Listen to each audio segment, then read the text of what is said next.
인생을 보고 세상을 보라. 롯데카드 무브컬처 라이프 사진전. 역사에 각인된 기념비적인 순간. 거대한 존재에 맞선 인류의 도전. 어두운 시대를 밝혀낸 20세기의 영웅들. 삶과 역사가 만난 그곳. 라이프. 생명이란 이름에 담긴 900만 장의 역사. 롯데카드 무브컬처 라이프 사진전. 예술의 전당. 텍스토머 정품을 꼭 확인하세요. 우리 집 방충망 바꿨어요. 미세벌레 덤벼봐. 먼지 모두 덤벼봐. 촘촘해서 촘촘만. 방충망은 촘촘만. 예쁘고 통풍까지 좋아요. 방충망은 촘촘만. 주식회사 텍스토머. 텍스토머 정품을 꼭 확인하세요. 우리 집 방충망 바꿨어요. 미세벌레 덤벼봐. 먼지 모두 덤벼봐. 촘촘해서 촘촘만. 방충망은 촘촘만. 예쁘고 통풍까지 좋아요. 방충망은 촘촘만. 주식회사 텍스토머. 탄핵 반대 집회를 주도했던 태극기와 십자가의 동맹을 보면서 자괴감을 느끼는 기독교인들에게 기독교는 민주주의를 싫어하는지, 아예 관심이 없는지, 아니면 기독교도 민주주의를 지지하는지 답답하고 궁금한 시민들에게 호모 요쿠스의 저자 이병주 변호사가 시원한 질문과 명쾌한 답변을 제시합니다. 박근혜 사태와 기독교의 문제, 기독교인들에게 민주주의는 무엇인가? 도서출판 대장간.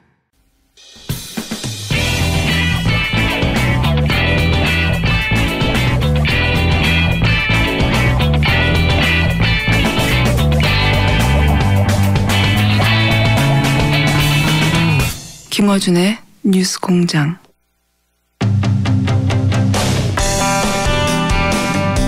전 세계 거의 모든 보도 사진상을 수상했고, 북한에서 찍은 사진들은 작년 타임즈가 역사상 가장 영향력 있는 사진 100장 중에 하나로 선정이 됐으며, 2000년 역사적인 김정일과 올브라이트의 만남, 아주 유명한 사진이죠. 그 사진을 촬영했던 데이비드 구텐펠더 씨를 저희가 스튜디오에 직접 모셨습니다.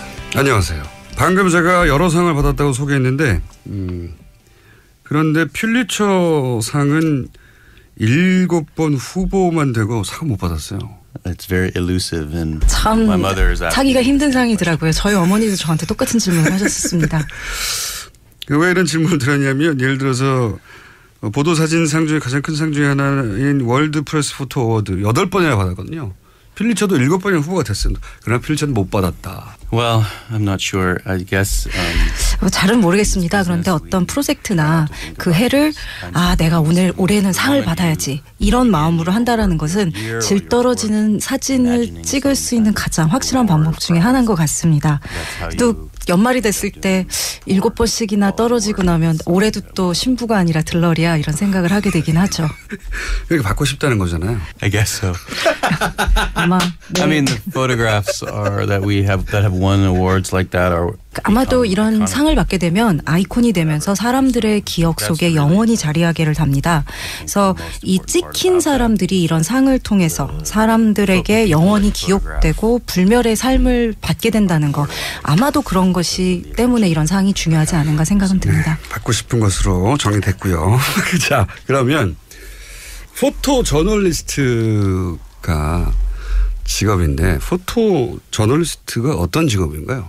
설명을 좀 해주세요. I guess we have a wide variety. 사실 여러 가지 역할을 저희가 할 텐데요. 저는 이제 그 뉴스 사진을 찍는 걸로 저희가 시작을 했습니다. 그래서 뭔가 중요한 이런 그 사건들이 생기면 빨리 달려가서 그 사진을 찍는 거죠. 그래서 이렇게 해서 사람들이 무슨 일이 지금 세계에서 일어나고 있구나 이런 거를 갖다가 이런 식으로 이제 그래야 알릴 수가 있으니까요. 그래서 이렇게 여러 가지 분쟁이나 재앙이나 재해가 있는 곳으로 많이 다녔습니다. 중요한 일이었고 저한테도 잘 맞고 누군가는 했어야 하는 일이었고, 그래서 이제 쭉 하다가 지금은 약간 지금 포토 저널리즘을 지금 좀 다르게 제가 접근을 하고 있습니다. 지금은 내셔널 지오그래픽에서 일을 하고 있는데요. 보다 장기적인 관점을 취하고 있죠. 그래서 좀 더 다큐멘터리라고 할까요? 사람들의 인생을 더 깊게, 더 심화해서 좀 더 오랫동안 이렇게 들여다보는 그런 일을 하고 있죠. 그냥 뭔가 분쟁이 났을 때 그 맨 앞에 가서 성급하게 가서 그것을 찍는 것 이상의 지금 할 일을 하고 있습니다. 제가 알기로는 20여 년간 이제 AP통신의 포토저널리스트로 활약을 하셨고, 그리고 지금 말씀하신 대로 이제 그런 사건의 현장, 뭐 루안다, 콩고, 뭐 시에라리온, 이라크, 아프간, 사고 현장도 여러 나라가 있을 수 있는데 보면 굉장히 위험한 분쟁 지역이나 아니면 중국의 스탄 지진 혹은 뭐 일본 쓰나미 재난 지역, 이렇게 위험한 지역 취재를 많이 했는데, 그리고 그게 본인한테 맞는다고 그랬는데, 이런 위험한 지역을 주로 가는 이유가 있나요? I started my career working in Africa because I was a 사실 student. 제가 아프리카를 처음 학생 때 가게 됐습니다. 그때 탄자니아를 갔었고요. 공부하러 이제 학부학생으로 갔다가 아주 사랑에 빠져서 더 오래 머물게 됐었는데요. 그 당시만 해도 그때가 이제 1990년대였는데 굉장히 이런 전쟁이나 분쟁 같은 게 여기저기서 쉴 새 없이 많이 일어나던 때였습니다. 이제 그러다 보니까 내가 사진사가 되고 싶다라는 생각을 했고, 뉴스 사진사로서 이게 되게 내가 할 수 있는 가장 중요한 일이다라는 생각을 하게 됐죠. 그래서 제가 진짜 사랑하고 관심이 있던 건 아프리카 대륙이라는 지리적인 지역이었지만, 그렇게 하다 보니까 제가 이제 그 AP에서 한밤중에 걸어가서 야 여기 뭐 생겼는데 갈 수 있겠냐 하면은 가는, 그렇게 해서 그런 전화를 받는 그런 사람이 된 겁니다. 그래서 제가 지금 젊은 그 뉴스 사진사들한테 말한다라는 게, 말을 자주 하는 게요. 이거를 갖다가 네가 되게 일을 잘해서 한 번 하면 아마 또 해달라고 계속 전화가 올 거다. 그러니까 여기에 대해서 좀 조심해라, 그런 말을 하기도 합니다. 제가 사실은 바로 그 자리에 있었고요.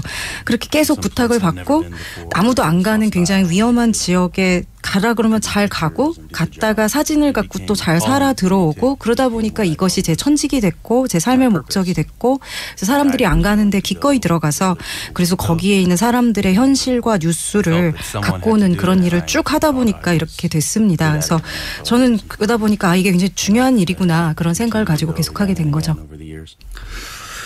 그런데 이제 이런 분쟁 지역 같은 경우에 이게 이제 법이 미치지 않는 상황이 많고 굉장히 위험하단 말이죠.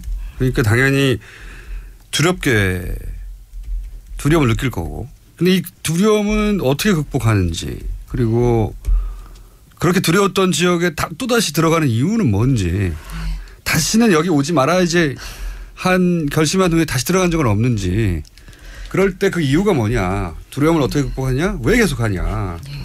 It's true that every time you go and you have a 물론 갈 때마다 굉장히 공포스러운 경험을 하게 되고 다시는 안 간다라고 맹세를 그 순간은 하게 됩니다. 그런데 또 갈 때마다 거기서 내가 발견하는 이야기, 사회, 그리고 또 사람들의 인생에 대해서 좀 더 깊이 연결되고 내가 여기에 책임이 있구나라는 느낌을 더 받게 됩니다. 그래서 어떻게 보면 양쪽 방향으로 다 이렇게 갈등을 느끼게 되는 건데요.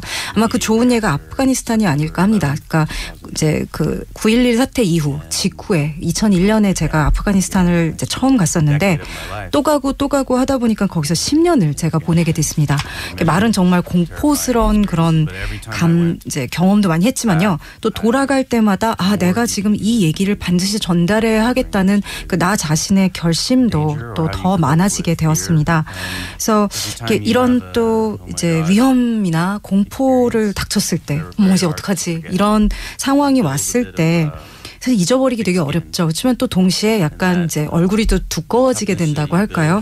그리고 이런 것에 대해서 대처하는 나름의 기술, 이런 데서 살아남는 생존 기술도 생기게 되기는 합니다. 근데 이런 것들이 반드시 일상으로 돌아왔을 때 유용한 기술은 아닙니다. 사실은 이게 대가고, 이런데 더 잘 적응하게 될수록 오히려 일상으로 돌아왔을 때는 그 삶에 다시 더 적응을 못하게 되는 그런 요인으로 작용할 수도 있습니다.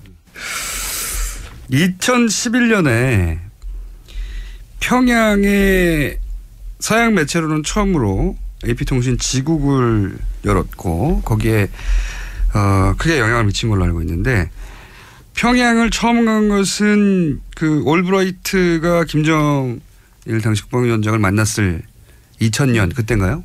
Yeah, in 2000 when 그때 이제 당시 국무장관이었던 매들린 올브라이트가 이제 북한을 방문했을 때 AP 그때 전 AP를 위해서 일했고 그때 이제 평양 궁전에서 그때 그 회담이 이루어졌었습니다. 그때 제가 그 풀 사진사 그 모든 그 미디어의 사진사를 다 대표해서 혼자 갔었는데요.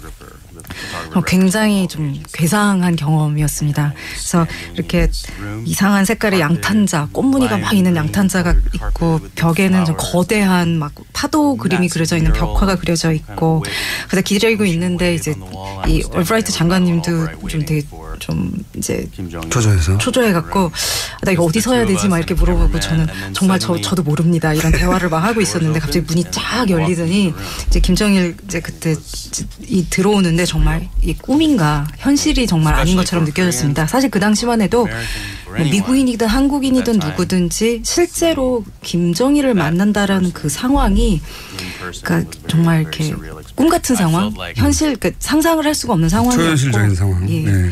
그래서 이게 내가 지금 영화 안으로 들어왔나 테레비 안으로 들어왔나 이런 생각을 할 수밖에 없었습니다. 그 사진도 굉장히 유명한 사진이죠. 그 이후로 북한을 여러 번 간 걸로 알고 있는데 몇 번이나 갔고 그리고 북한을 찍은 사진으로 이제 타임지 선정 역사상 가장 영향력 있는 사진 100장에도 뽑혔고 그런데 그렇게 여러 번 간 사람으로서 북한이 다른 국가하고는 좀 다른 점이 있습니까? 사진의 대상으로서?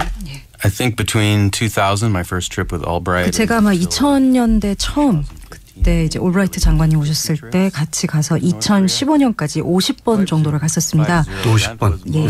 그리고 아마 대부분이 2011년부터 14년 사이에 그 AP와 일을 할 때 그때 대부분 갔었는데요. 아마 매달 갔었고 갈 때마다 10일에서 2주 정도 이제 머물렀었습니다. 다 합치면 1년 이상 머물렀네요. 네. 그래서 아마 근데 이제 제가 저를 그렇게 가고 싶게 만든 거의 집착적으로 자꾸 돌아가게 만든 거는요. 물론 이제 서구인들이 북한에 이렇게 가본 사람들이 거의 없다라는 거. 그래서 북한 안에서부터 뭔가를 찍어서 이렇게 바깥으로 바깥 세계로 이제 전송을 한 경험이 거의 없다라는 거. 그렇기 때문에 이게 중요한 거다. 물론 그런 것도 있었지만요. 사진사로는요. 정말 가자마자 그 장소의 어떤 느낌이랄까요? 모양이랄까요? 모든 게 다 사진 찍을 감이다. 모든 게 피사체가 될 수 있다. 그러니까 왜냐하면은 외부인들이 어떤 독립적인 시선의 관점을 북한으로 갖고 가서 그 북한이란 사회가 보여진 적이 단 한 번도 없거든요. 그래서 이런 여태까지 북한에 대해서 알려진 모든 시각적인 기록들, 이미지들은 다 정치 선전의 일부로 일방적으로 북한이 주어진 겁니다. 그렇기 때문에 이런 새로운 관점에서 북한이라는 것이 보여지는 게 처음이라는 거. 그렇기 때문에 심지어 제가 먹는 저녁까지도 바깥에서 아무도 이것을 본 적이 없기 때문에 다 뉴스거리가 될 수가 있었습니다. 그렇기 때문에 이렇게 뉴스 저널리스트로서, 그러니까 포토 저널리스트로서 모든 게 다 뉴스거리가 될 수 있는 모든 게 이 사회를 설명하는 퍼즐의 조각이 될 수 있는 것들에 둘러싸여 있다라는 건 참으로 매혹적인 일이 아닐 수 없었습니다. 알겠습니다. 이번에 이제 한국에 오신 거는 이제 AP통신과 아니라 내셔널 지오그래픽과 작업을 위해서 한국에 오신 걸로 알고 있는데 한국에는 어떤 프로젝트로 왔는지 말해줄 수 있는지 전체를 다 말해줄 수 없다면 말해줄 수 있는 부분이라도. I came here with National Geographic. 사실 제가 지금 내셔널 지오그래피랑 한국에 온 거는요. 제가 늘 오랫동안 특히 북한에서 사진을 찍은 이후로 하고 싶다 했던 그 장기적인 프로젝트를 하기 위해서 온 겁니다. 이제 시작인데요. 제가 하고 싶었던 거는 양쪽을 비교하는 겁니다. 그래서 이제 DMZ의 저쪽은 봤으니 이제 이쪽은 어떻게 보이나. 그래서 사진을 통해서 전쟁 이후에 이 남한과 북한이 어떻게 갈라졌나. 또 그런데 아직도 함께 나누는 것이 있는가. 그래서 이 한반도에서 이 한민족이라는 틀 안에서 아직도 서로 공명하는 부분이 있는가. 어떻게 갈라져 왔는가. 이런 거를 사진으로 찍어보고 싶었습니다. 제 생각에는 이 프로젝트가 성공적으로 끝나면 퓰리처상을 받을 것 같아요. Yeah, I'm not thinking about that. 그래서 전 그 생각은 하지 않고 있고요. 필리처 얘기입니다. 예. 그리고 이제 북한에서 제가 했던 거 그리고 또 남한에서도 이제 제가 앞으로 할 거 같은 결국 접근입니다. 제가 찍을 거는 뉴스 사진이 아니고요. 사람들의 일상에 관한 겁니다. 이게 아마도 북한에서 특히 강력한 어떤 효력을 발휘했던 건 사람들이 북한 사람들의 인생에 대해서 바깥에서 전혀 아는 게 없기 때문에 더 그랬던 것 같고요. 기본적으로 저는 인간 중심의 접근을 하려고 합니다. 이 진짜 사람들의 진짜 삶 외에 더 발견할 가치가 있는 것은 없다라는 게 저의 접근법이고요. 아마 남한에서 할 것은 부지런히 여행 다니고 거기서 또 이제 사람들의 삶을 들여다보고 그리고 이게 이제 북한이랑 뭐가 비슷하고 뭐가 다른지 한번 열심히 관찰해 볼 생각입니다. 알겠습니다. 포토그래퍼라고 보통 하잖아요. 사진을 찍는 사람들은 우리도 뭐 사진 기자라고 표현을 하지만 근데 이제 포토 저널리스트라고 따로 부르고 있고 실제 하신 일들을 보면 그리고 지금 하고자 하는 일들을 보면 사진으로 저널리즘을 구현하는 사람이다 이런 느낌이 들어요. 단순히 사진을 찍는 게 아니라 찍기만 하는 게 아니라 그러면 포토그래퍼가 아니라 포토 저널리스트가 되고 싶으면 어떤 자질이 필요합니까? 본인 경험상? I think the requirements or the skills of being 아마도 a photojournalist 이 포토저널리스트가 되기 위해서 가장 중요한 어떤 기술이라고 할까요? 이거는 그 저널리스트랑 다르지 않을 거라고 생각을 합니다. 결국 사진도 또 다른 또 하나의 언어고 그 다른 좀 언어를 구사한다라는 거 외에는 보통 저널리스트랑 똑같다고 생각을 합니다. 저도 그렇기 때문에 다른 글을 쓰는 저자나 마찬가지로 저만의 스타일, 저만의 목소리를 찾으려고 이제 노력을 하죠. 그래서 물론 이제 여러 가지 기술적인 능력도 갖춰야 되고 끈기도 있어야 되는데 아무래도 가장 중요한 거는 윤리적인 차원이 아닐까 생각을 합니다. 물론 저도 굉장히 창의적이고 또 예술적으로 작업을 하려고 합니다만 기본적으로 전 예술가가 아닙니다. 그리고 제가 하는 건 논픽션이기 때문에 기본적으로 룰이 있고 그래야 사람들이 저희가 보여주는 거 이게 진짜구나 믿고 신뢰할 수가 있으니까요. 그것이야말로 저널리즘 뿐만이 아니라 포토 저널리즘에서도 가장 토대가 되는 기초가 되는 그런 자질이 아닐까 생각을 합니다.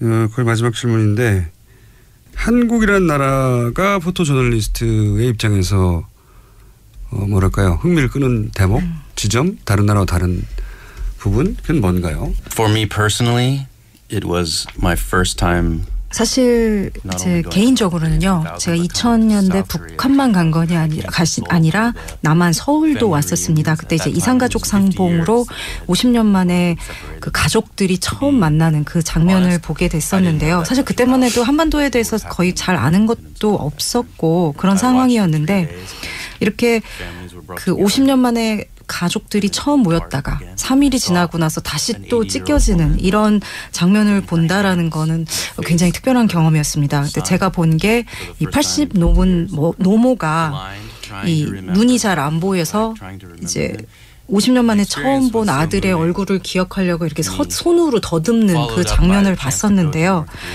그 장면을 보고 또 이제 북한에 갈 기회가 생기고 이렇게 되면서 이 포토 저널리스트로서 이 스토리에 대해서 내가 뭔가를 계속 따라가고 뭔가를 해야 되겠다라는 그런 집착이 사실은 생기게 됐었습니다. 이 사실 한반도라는 데가 굉장히 독특한 역사와 문화를 가진 데인데 아마도 이렇게 얘기해도 아마 무리는 아닐 거란 생각이 듭니다. 여태까지 세계가 여기에 한반도에 등을 돌리고 대부분 무시를 해왔다라는 게 맞을 겁니다. 아마도 이제 누군가가 외부에서 이것을 보고 관심을 가지고 할 때가 왔고 그것이 중요한 일이 아닐까. 그리고 그 책임이 이제 처음은 우연이었지만 저한테 왔고 그러다 보니까 제가 여기에 좀 집착을 하게 된 것 같습니다. 자, 잘 들었고요. 오늘은 아직은 이 프로젝트가 준비 단계니까 이 프로젝트의 성공을 빌고 그리고 프로젝트가 진행되어 가면서 또 기회가 되면 저희 스튜디오에 모셔서 어떻게 대화하고 있는지 왜냐하면 이제 뉴스공장 전속이 되셨기 때문에 다른 데는 나가시면 안 되고요. 예, 큰일 나고. 자, 감사합니다.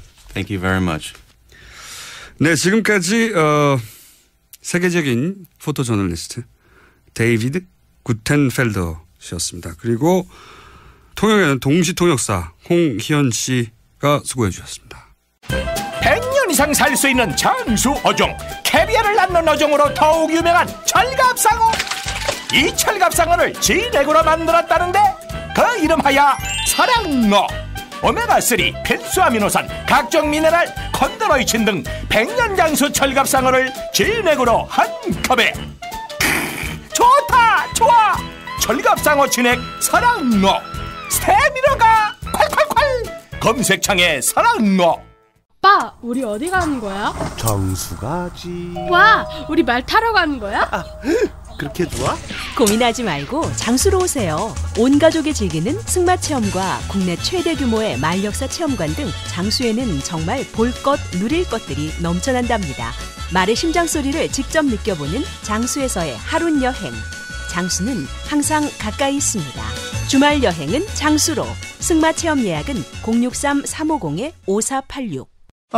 또 떨어졌어. 너 또 입사 시험 봤어? 아니, 차량용 핸드폰 거치대 말이야. 여러 개 사봤는데 실패의 연속이야. 떨어지고 시야 가리고 운전석에서도 멀고 뭐 좋은 거 없을까? 싼 것만 찾으니까 그렇지. 제대로 된 거 하나 사서 편리하게 쓰는 게 더 낫지. 그런 게 있어? 그럼 있지. 1, 2, 3 할 때 2. 힘 세다 할 때 힘. 2 힘. 2 힘? 2배로 힘이 세다는 건가? 네이버 검색창에 2 힘을 검색해보세요.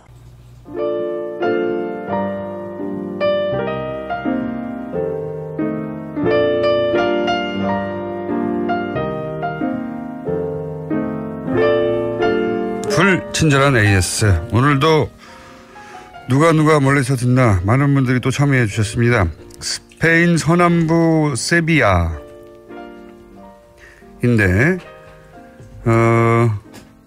42도를 넘는 날씨. 남편을 수입했기 때문에 시댁에 가 있다고 남편을 수입한 분이 세비야 및 카디츠라는 곳에서. 카디츠 해변 도시죠. 저도 가본 적 있습니다. 멀리서 참여하셨고 칠레 푼타아레나스. 먼 곳입니다. 지구 정반대편. 세계 여행 중인데 지금은 독일이라네요. 다음 주에는 아프리카 대륙에서 보내겠습니다. 자, 카톡에 참여하려면 한국 번호가 없는 사람들은 어떻게 하나요? 글쎄요. 그건 카톡에 문의해 주시기 바랍니다.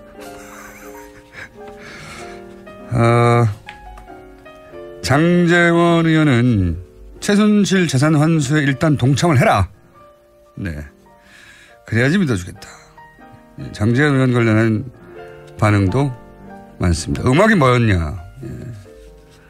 음악이 뭐였냐는 얘기도 있습니다. 음악은 저희가 다음 기회에 장재원 의원 나왔을 때 공개하도록 하겠습니다. 여기까지입니다.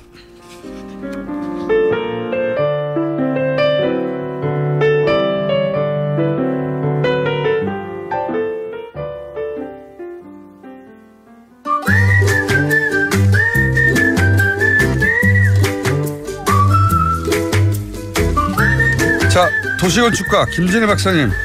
네, 안녕하세요. 화장실 편을 마감하고. 화장실 편. 이제 여름을 맞이해서 휴가 특집을 시작한다고 하셨는데. 여름에 도시여행 특집을 좀 한다고 그랬는데 이미 우리 예고까지 했잖아요. 지난번에 오늘 베를린 하겠다고. 그런데 이제 베를린보다 우리 거로 좀 시작을 해보죠. 사실은 작가가 갑자기 요청을 했는데 용산공원에 대해서 좀 용산 기지 또는 용산공원에 대해서 얘기를 해줬으면 좋겠다. 근데 아직 거기서 휴가 갈 수 있는 데는 아니잖아요. 근데 이제 이런 거죠. 뭐 휴가라고 하는 거는 꼭 가서만이 아니라 사실은 용산공원 같으면 사실 베를린 장벽처럼 우리한테 굉장한 또 역사적인 의미가 있는 상징적인 곳이긴 합니다. 그래서 역사 여행과 더불어 미래 여행으로. 이건 우리가 또 만들어 가야 되니까. 하지만 아직 생태 공원이 만들어지지 않아서. 그러니까 꿈을 꿔보자 이거죠. 그러니까 그거 만들어진다면 가면 안 되나요? 꿈꾸지 않고 그냥? 꿈꾸지 아니 그럼 그거에 대해서 제가 오늘 좀 반론을 제기를 좀 하려고 합니다. 용산 기지. 네, 용산 기지 내지는 용산 공원. 사실은 근데 이제 일반 시민들께서는 이미 이거 다 만들어진 거 아니야? 진작에 나온 얘기인데 아직도 안 됐어? 다 된 거 아니야? 뭐 이렇게 얘기 맞습니다. 생각하실 거예요. 이게 공식화된 거는 2003년 노무현 참여 정부 그때 때였습니다. 나온 얘기니까요. 예. 노무현 대통령하고 부시 대통령하고 그때 이제 완전히 이제 협의를 해가지고서는 네. 사인까지 다 했죠. 생태공원 만들어진다는 얘기는 그때 나온 얘기인데요. 그렇습니다. 그리고 2004년에 그 다음에 국회에서 용산공원법도 만들어지고 또 평택 뭐 지원 특별법이라는 것도 만들어지고 그래서 뭐 이미 다 되는 모양이다. 근데 뭐야 이게? 안 됐어요 아직도. 이게 뭐냐면은요. 사실은 이제 용산 때문에 이게 나온 게 아니라 어저께 그 평택에 이제 새로 만들어지는 기지가 험프리스 기지라는 데입니다. 거기에 이제 사령부 건물이 어저께 이제 기공이 아니라 이제 완공식을 했어요. 그래서 어저께 이제 미팔군 사령관이 막 씩 웃고 나오고 막 너무 좋다고 막 이러면서 나오니까 이사가 됐네. 올해 말까지 이제 이게 이제 처음으로 시작하는 거니까 올해 말까지 이전을 완료를 하겠다는 게 이제 거의 확정이 됐습니다. 그러다 보니까 이제 용산 공원에 대해서 다시 한번 이제 얘기를 하게끔 된 거죠.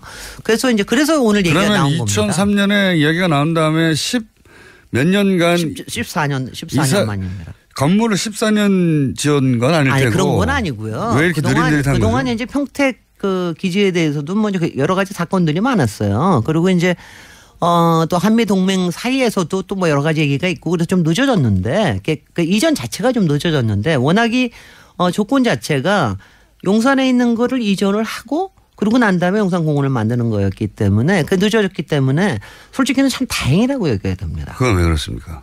어떻게 보면 다행인 게 지난 10년 동안 이명박 정부하고 박근혜 정부 뭐 여러 가지 너무 이상한 짓을 많이 했거든요. 이게 만약에 그때 됐으면 개발로. 그러니까 이게 정권 교체되고 난 다음에 용산공원이 다시 떠오르는 거에 대해서 저는 마음으로 굉장히 안도를 합니다. 생태공원이 아니라 사실 초기 계획도 그런 게 많이 있었죠. 생태공원이 아니라 온갖 건물들이 들어가지고. 뭐 꼭 그런 거는 아니고요. 이제 이렇게 얘기를 하죠. 뭐 이제 우리가 누구만 나쁘다고 그렇게만 얘기할 건 아니고 이게 처음에 이게 가능해졌던 건 노태우 정부 때였어요. 1990년에 됐습니다. 그때 공약이었어요. 공약이었습니다. 그래서 저는 사실은 저의 그 이 프로 생활의 시작도 거의 이 용산공원하고 같이 왜냐하면 이게요. 우리 전문가들한테는 정말 이게 너무너무 매력적인 프로젝트거든요. 이건 도시에 대해서 완전히 다시 생각해 볼 수 있는 도심 건데. 한가운데 이렇게 큰 땅덩어리가 그럼요. 뚱 생겼으니까. 그리고 이제 뭐 땅덩어리가 그렇게 너무 뭐라고 표현합니까? 역사 여행과 미래 여행을 할 수 있는 이런 기가 막힌 기회가 생겼다. 그래서 그리고 그림을 막 그릴 수 있고 그림도 많이 그렸습니다. 뭐 거기다 다 주택만 짓자는 사람도 있었고 주택 문제 심각할 때 그것도 기념관 여러 개 짓다는 기념관 짓겠다는 얘기도. 근데 하여튼 2004년에 이른바 기본 계획에서 그때도 사실 꼭 잘한 것만은 아니에요. 그때 미국에다가 뭐는 주고 뭐는 안 주고 돈은 어떻게 하고 뭐 이런 거로 이제 주로 협정을 하는데 돈 문제에서는 저는 잘한 건지는 잘 모르겠어요. 거의 8조나 우리가 평택 기지 만드는데 줘야 되니까. 그것도 이제 용산공원에서 파른 돈 가지고 하다 보니 그러다 보니까 용산에 그 주변에 있는 땅들이 있어요. 그거는 용산 기지 안에 포함된 건 아니고 이쪽에 한강대로하고 저쪽에 한남동 쪽으로 있는 데는 뭐 주상복합 이런 거로 팔기로 했어요. 그래서 이미 팔렸어요. 엄청나게 또 비싼 가격으로 팔렸습니다. 그러니까 거기는 높은 게 들어올 거예요. 그러니까 그런 건 참 못마땅한 거죠. 솔직히는. 근데 뭐 뭐 돈 문제 때문에 그랬다고 치고 그다음에 또 못마땅한 게 또 있죠. 그냥 전체가 다 돌아오는 게 아닙니다. 이게 지금 이제 어저께 미8군이 갔는데 한미연합사령부는 그대로 있게 됩니다. 이건 뭐 한미동맹을 상징한다 그러면서 계속 있게 되는데 그것 때문에 여기 헬리콥터 비행장도 그대로 있게 되고요. 그리고 혹시 그 안에 들어가 보셨어요? 들어간 적 있습니다. 드래곤 호텔이라는 데 가셨을 거예요 아마. 거기 가서 주로 먹는 게 고기입니다. 스테이키 먹으러 갑니다. 맞습니다. 스테이키를 굉장히 미국식으로 잘하는 호텔인데 그 드래곤 호텔은 그대로 거기에 있게 돼요. 미군이 이용할 수 있도록? 너무 화나지 않아요? 저는 그게 이렇게 화가 나더라고요. 왜 그래요? 그러니까 미군이 그렇게 요청을 한 거랍니다.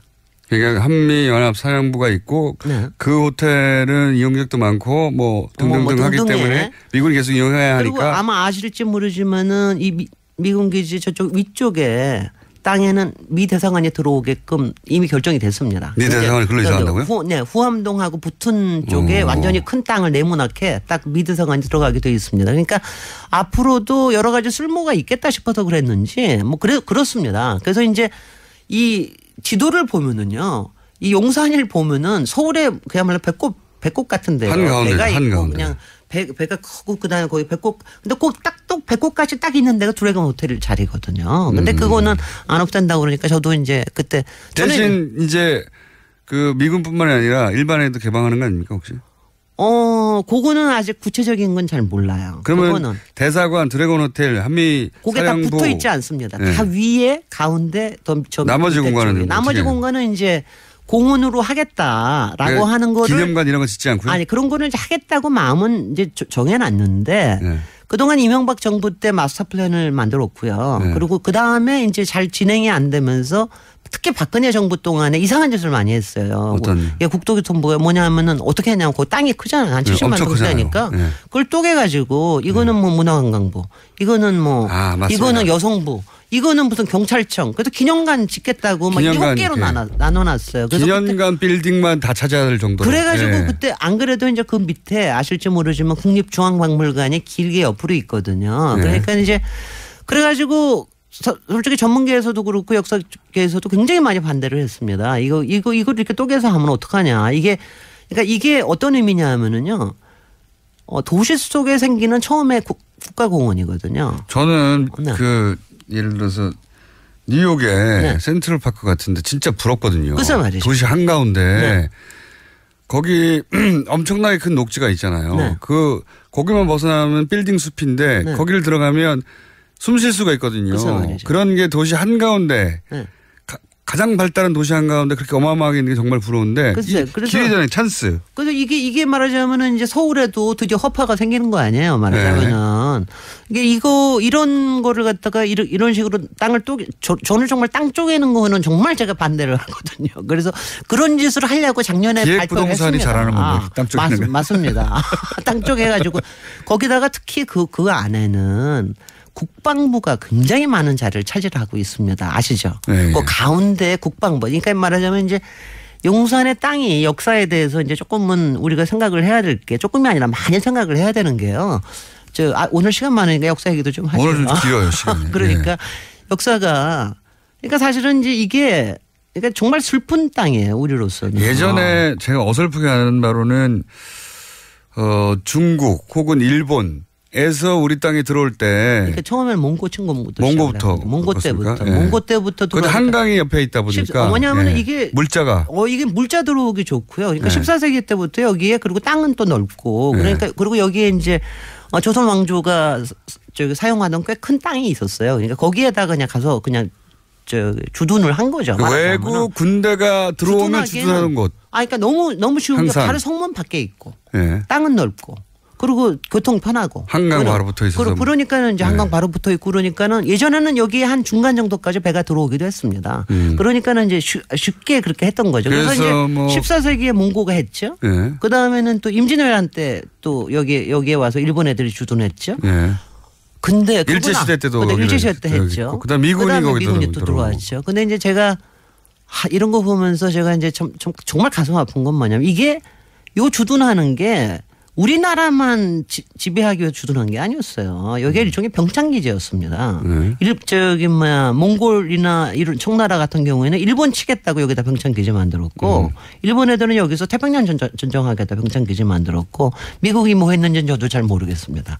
뭐 하여튼간에 미국은 뭐 동북아의 방어선을 태평양 한반도에서 쳤으니까요. 그러니까 그래서 이제 그렇다는 게 더 슬픈 거죠. 그래서 더더욱이 그래서 군사적인 시설물은 다 빠져나가야 될 것 같은데. 그래서 근데 이제 그거를 가지고 바로 또 국방부가 그걸 치고 들어왔거든요. 사실은. 원래 이게 군사적인 요쪽에 있으니까 국방부가 들어왔는데 지금 국방부 그래서 그때 저도 사실 이제 당시에 위원회 이런 데 참여하면서 이제 많이 뭐 얘기도 많이 하고 그래서 국방부가 나가야 된다 일단. 저도 그렇게 생각합니다. 국방부가 나가야 딴 데도 아니 국방부가 나가야 미군 보고도 더 나가라고 얘기할 수 있죠. 국방부는 안 나가는데 그럴 수 없잖아요. 그래서 뭐 이제 그런 얘기도 있고 그랬는데 그건 뭐 중장기적으로는 어떻게 될지 모르겠습니다. 거기에 전쟁 기념관도 있고 그러니까 어떻게 될지 모르겠는데 그런데 이제 바로 이런 역사적인 게 여기서 역사적인 결정이 내려진 것도 굉장히 많고요.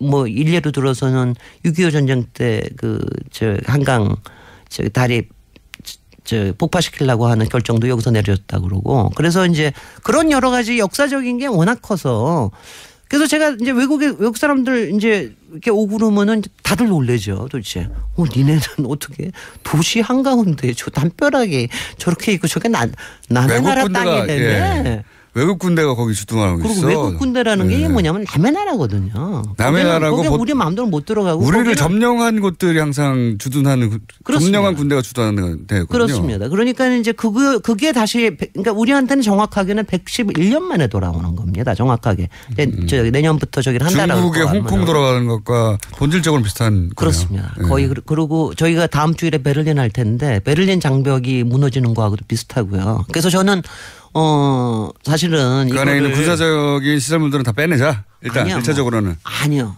그럼요. 그러면 좋겠어요. 그게 제일 좋겠는데. 그거는 좋겠는데 이제 그거는 시간적으로 두고 보는 거로 하고요. 네.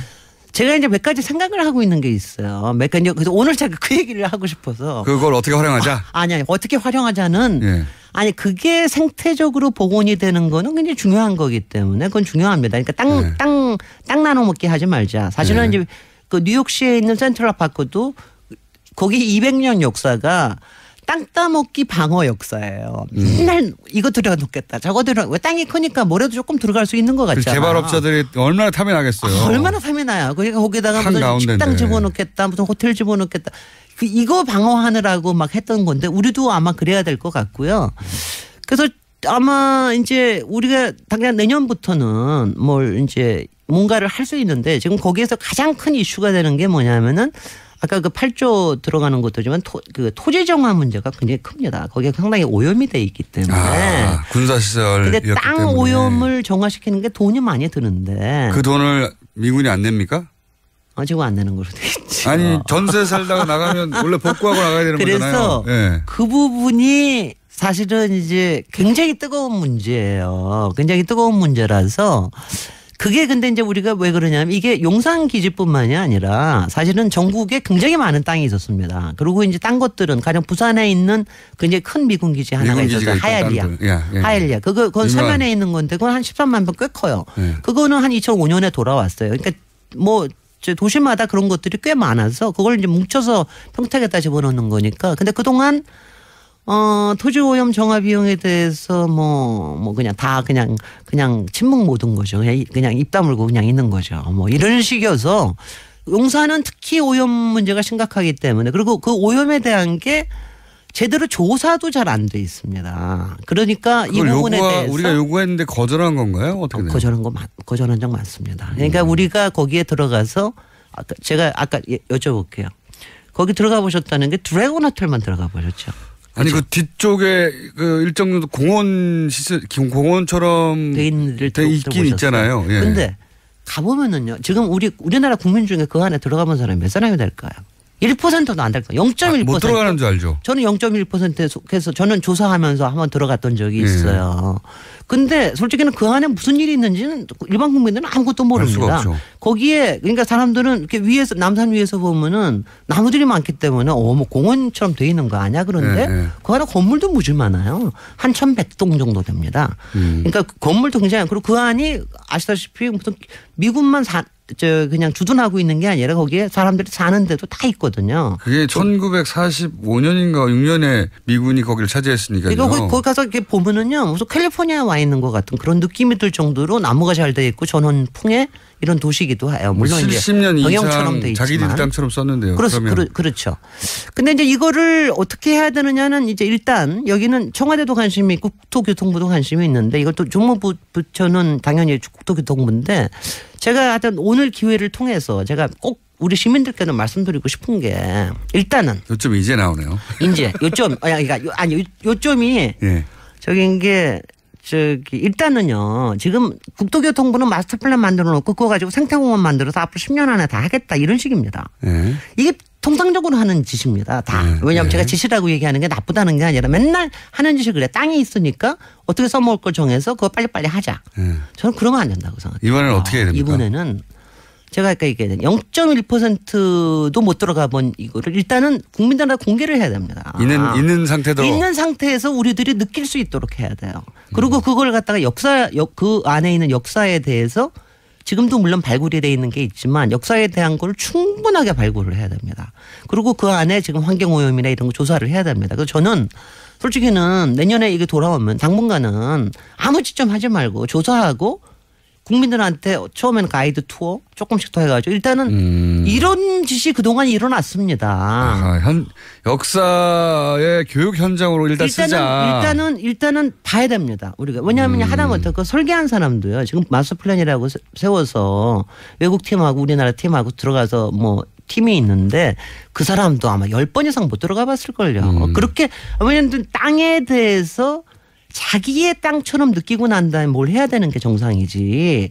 이걸 갖다가 아직 아무것도 모르는 상태에서 저도 뭐 지도에서 보고 물론 설계할 수 있어요. 근데 그렇게 하지 말자. 이거는 정말 우리의 슬픔과 한과 우리의 그야말로 배꼽 같은 땅이기 때문에 이거를 하는 거를 저는 정말 대통령께도 부탁드리고 싶고 급하게 하지 말자. 그러니까 절대로 이 안에 첫 번째 급하게 하지 말고 그러니까 체험하는 게 굉장히 중요하다. 그리고 기록하고 하는 게 중요하다. 막 부시고 하지 말자. 그러니까 이게 제일 첫 번째로 제가 얘기하고 싶은 거고. 두 번. 그럼 와닿습니다. 와닿죠. 고마워요. 제가 일단 가서 그대로 냅두자. 네, 그대로 내버려둬서 일단 최대 많은 사람들 보게 하고. 최대한 많은 사람들이 보게 해야 돼요. 그 다음에 제가 이제 저기 하는 거는 저희도 왜 베를린 장벽 무너질 때 가서 왜 딱따구리가 가지고서 막 깨고 그랬잖아요. 팔기도 합니다 아직도. 그럼요. 어느 시점이 되면. 근데 그 돌이 이제 모릅니다 이제는. 이제 모르면서 가짜도 많아요. 지금 여기에도 저기 벽돌 담으로 해서 다 있는데 어느 시점에는 이제 이거를 부셔야 될 거 아니겠어요. 그거를 좀 근사하게 만들자. 베를린에서 그 돌에 상징성을 부여해서 기념품화하기도 하고 사람들이 가져가기도 하고 팔기도 하고. 우리는 이거 베를린은 장벽이었는데 우리한테는 이게 성이었거든요. 이 성을 무너뜨리는 것뿐만 아니라 그 성을 다시 우리가 이제 구성으로 하려고 하는 이런 상상을 하는 거에 뭐 어떤 액션이 필요하다. 그 액션을 왜 그냥 포크레인 가지고 한 번에 쫙 하지 말고. 허무는데 이틀이면 되겠지만 그렇게 하지 말고. 그렇게 하지 말고. 그 자체를 역사적 의미를 부여해서. 좀 해봅시다. 왜 이런 얘기하면 저보고요. 다 미친 사람처럼 쳐다봐요. 아니 아주 좋은 얘기입니다. 저도 크게 공감하면서 듣고 있어요. 그랬으면 좋겠어요. 정말 그러고요. 그 벽을 아무나 넘어갈 수 없었거든요. 70년 이상. 그리고 그 다음에 세 번째로 해야 될 게 그 안에 역사적인 기록들이 일부 남아 있어요. 근데 이제 요새 용산구청에서도 뭐 드러내고 그러는데 역사적인 기록을 차곡차곡 만들어내는 게 굉장히 중요합니다. 거기에 왜냐하면은 다시 창조해야 될 것들이 많거든요. 옛날에 거기 동네도 있었고 옛날에 거기 물길도 있었는데 그런 거 아무것도 없이 그냥 뭐 쫙 연결만 하면 다 좋다. 뭐 나무만 많으면 좋은 거다. 생태공원이 되면 좋은 거다. 이거 아니거든요. 그러니까 역사를 다시 살려내려면 우리가 역사를 알아야 되거든요. 그럼 그거는 그 안에 조선시대의 역사뿐만이 아니라 거기에 이제 기우제도 했던 역사도 있고 그다음에는 이제 일제에서 굉장히 일어났던 역사들이 있고 또 저기 미군에서 일어났던 역사들 이 역사들을 기록을 찾아내는 게 그리고 그걸 모아내는 게 굉장히 중요한 일이다. 요 세 가지를 제가 꼭 말씀을 드리고 싶고요. 그래서 급하게 하지 말자. 아주 제발. 좋습니다. 아주 좋고요. 그러니까 또 한 가지 듣다 보니 든 생각인데 그 오염된 그 부분이 있을 거 아닙니까? 그게 아마 자기 땅이 아니니까요. 그럼요. 막 버린 거죠. 막 버리는 거고 떠나면 되니까 자기들은. 자기 앞집이면 그렇게 못하죠. 근데 거기도 이렇게 뭐랄까요. 어떤 가이드라인을 치긴 치되 여기가 얼마나 오염됐는지. 그럼요. 편말을 세워놓고. 그럼요. 어떤 물질로 오염이 됐는지 앞으로 어떻게 복원해야 할 건지 이 비용은 글쎄요. 비용은 미군이 주지 않고 떠났다는 것도 기록해두고. 우리가 한미약정을 어떻게 앞으로 바꿔야 되는지. 이게 우리가 그걸 못 해낸 거죠. 못 해낸 겁니다. 그때는 아무것도 못 했습니다. 못 해낸 건데 그런 것도 보게 만들어야 되는 것 같아요. 물론 오염 물질도 제거하고 처리해야 되지만 그것도 하나의 역사로 이랬다라고 굉장히 중요한 것 같습니다. 전체적으로. 오늘 그래서 서울 도시형이 아주 괜찮죠. 그래서 제가 지난번에 주문하신 대로 건축가 주문 대로 전문가가 할 수 있는 이야기네요. 왜냐하면 저는 제일 그냥 아는 척하기 잠깐만요. 아는 척하기 1분밖에 안 남았기 때문에 아는 척하기 딱 좋은 거 하나만 여기서 얘기해요. 저는 나무만 많이 심으면 된다고 생각해요. 아니. 글쎄 맞아요. 그게 하면 이게 비전문가의 한계예요. 예. 이게 말이죠. 용산공원에서는 이거를 한 가지 팁을 하나 드리면 서울의 산경축과 한강의 수경축이 크로스하는 데다. 요거 하나를 머릿속에 기억을 해 주시면 이거 아주 멋지게 됩니다. 산경축은 뭐냐? 백두대간이 쭉 내려와서 북한산으로 해가지고 북악산으로 해가지고 우리 비원으로 해가지고 지금 이제 창덕궁으로 해가지고 남산으로 해가지고 한강까지 내려오는 거 이걸 산경축이라고 얘기합니다. 산줄기. 남북 산경축 산의 경관 그다음에 한강의 경관 수경축이 만나는 데가 바로 이 용산이다. 요거 하나는 좀 이제 그러면 좀 멋있게 보일까요? 어디서 써먹기 쉽지 않은데 근데. 그렇겠죠. 상경축과 수경축이 만나는 용산 우리의 산경이라면 산이 이루는 산세로 이루어진 경치. 네. 그리고 수경축이라면 물이 이루어지는 경치. 그러니까 동서 수경축과 남북 상경축. 그게 우리나라의 굉장히 특징이거든요. 우리나라 경관에. 네. 용산이 바로 그게 만나는 바로 그게 가장 중요한 데입니다. 하하. 자, 오늘 새로운 시각을 이 코너를 통해서 처음으로 얻었어요. 시간이 짧기도 했었지만 왜냐하면 생태공원으로 만들자 센트럴파크처럼 만들자 여기까지 가는 게 한계였어요. 그 이전에 항상 박물관 짓고 시멘트 건물 짓는 게 싫어서 그런 시도들이 너무 많으니까 아무 데서나 지을 수 있잖아 시멘트 건물은. 여기는 제발 공원으로 만들자. 여기까지 한계였는데 공원으로 만들기 전에 전에 우리의 역사와 그걸 체험하게 만들고 그 공간이 해체되는 과정도 하나 상징화하고 역사화하고 그런 다음에 충분히 의견을 수렴하고 그래서 결국 생태공원을 만들다 하더라도 이게 10년 동안 만들 이유가 없습니다. 앞으로 이게 111년 만에 돌아오는 건데 앞으로 30년 걸리는데 무슨 상관이 있습니까? 우리랑 같이 호흡을 할 땅인데. 그래서 다시는 여기가 외국 군대에 주둔지도 되지 말아야 하고 그죠? 아주 좋은 시간이었고요. 그럼 산경축 수경축은 못 외울 것 같습니다. 김진애 박사님이었습니다. 감사합니다. 감사합니다. 김어준이었습니다. 내일 뵙겠습니다. 안녕.